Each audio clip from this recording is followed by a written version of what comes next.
It was January 28th, 1393, and the Queen of France, Isabeau of Bavaria, was holding a ball to celebrate the marriage of one of her ladies-in-waiting. Her husband, Charles VI of France, attended with 5 of his friends, high-ranking knights of the realm, in costume, dressed as wild men.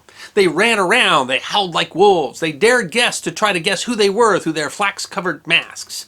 But what started as a rowdy and ostentatious display for nobility quickly turned to tragedy, what was an integral event in the chaotic period of the middle stage of the 100 Years' War.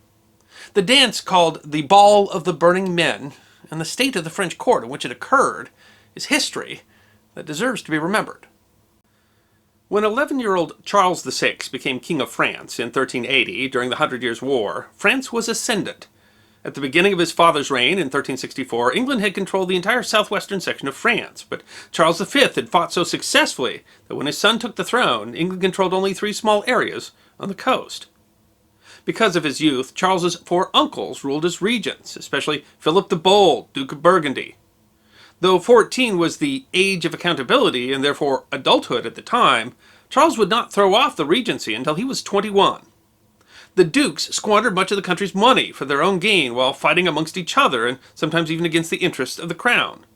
They reinstated taxes Charles's father had repealed and brutally put down revolts. The problems of the realm were widely attributed to maladministration by the king's regents. In 1385, Philip arranged Charles's marriage to Isabeau of Bavaria. Charles ended the duke's regency in 1388, but Philip would retain considerable power in the years to come.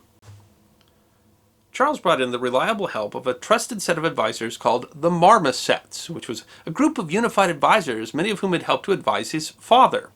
The term itself, the Marmosets, meant the monkeys, and it was meant as a term of derision and insult by Charles's uncles and their allies, but they ruled well, and Charles was popular with the populace. He became known as le bien-aimé, Charles, the beloved. In 1392, the leader of the Marmosets, Oliver de Clisson, was waylaid in a narrow street in Paris by a personal enemy who had been banished from Paris the previous year. Clisson's servants fled at the attack, but Oliver's chainmail protected him long enough to draw his own sword. Clisson was knocked from his horse and knocked unconscious, and the assassin, believing the deed done, fled. Clisson had an old enemy in the Duke of Brittany. Believing him to have been behind the assassination attempt, Charles was furious and impatient to lead a military expedition against him. Though he was sick for several weeks, he left with the army on horseback in July of 1392. During the journey, a man of ferocious aspect, bare-headed and bare-legged, dragged the king's horse and shouted, "Ride no further, noble king! Turn back! You are betrayed!" The man was chased off, but Charles was shaken. Later that day, a page dozed and dropped his lance, which hit another's helmet with a loud clang. The king was seized by a fit of madness. He attacked his own retainers, shouting, "Forward against the traitors! They wish to deliver me to the enemy!" He even charged his brother, the Duke of Orleans, and only after a struggle was the king seized. Shortly after, he fell into a coma. He had killed several of his own men. The campaign ended, and the dukes quickly blamed and overthrew the Marmosets. Charles was brought to the renowned 92-year-old doctor Guillaume de Harsigny, who nursed him to health on a slow journey back to Paris. Contemporaries thought the king had been struck by sorcery or divine anger, but modern historians like Robert Knecht speculate that he may have been experiencing early symptoms of paranoid schizophrenia. Dr. Harsigny refused to stay in Paris, but advised that the king not be worried with affairs of state, and that pleasure and forgetfulness would be better for him than anything else. The king's illness would remain a burden for the rest of his life. He would run down the halls of his palace, howling like a wolf, so often that they walled off entrances to the palace to keep him from getting loose. He had bouts where he could not know that he was the king and could not recognize his wife and children, and one chronicler said that he was far out of the way. No medicine could help him. He sometimes believed he was made of glass and would try to keep himself from breaking. Though still known as the Beloved, people also began to call him the Mad. Queen Isabeau took seriously her job to entertain the king and perhaps enjoyed the trappings of wealth herself. The court threw elaborate amusements to keep the king busy, and the queen and her sister were decked in jewelry and wore cone-shaped hats called hennins, so large that doorways were said to be widened to accommodate them. control of the kingdom rested in an unofficial sort of regency, controlled mostly by his uncles, the Duke of Burgundy and the Duke of Berry, and his wife, who was influenced heavily by the Duke of Burgundy. The French people were uncomfortable with the displays of excess, but were happy to blame it on the foreign queen, and not on the sick king. In July of 1393, one of the queen's ladies-in-waiting was getting married. Again. Sources disagree on whether this was her third or her fourth marriage, but it was traditional when someone remarried to throw a charivari, roughly translated as pandemonium, an act of mockery and tomfoolery and rough music, where a parade would be held and much noise as possible be made, especially with pots and pans and cymbals. The goal of the charivari was to show displeasure at events that broke social norms. It was believed that the sacrament of marriage lasted beyond death, and so remarrying was a sin. Contemporary chronicles disagree on whether the party was thrown solely in celebration or more traditionally as a charivari, or some combination of the two. At the suggestion of his nobles, Charles and 5 of his knights dressed as wild men for the evening. Wild men were believed to be soulless, hairy men who lived far from civilization and were often associated with demons and paganism. The church discouraged any belief in the creatures, but it was common in medieval Europe for peasants to hold wild men dances. Often the men would be burned in effigy as a metaphor for the rejection of the wild, and the godless for the penitent and civilized Christian world. In the case of Charles, it seems mostly to be a matter of entertainment that would also celebrate and simultaneously humiliate the lady-in-waiting.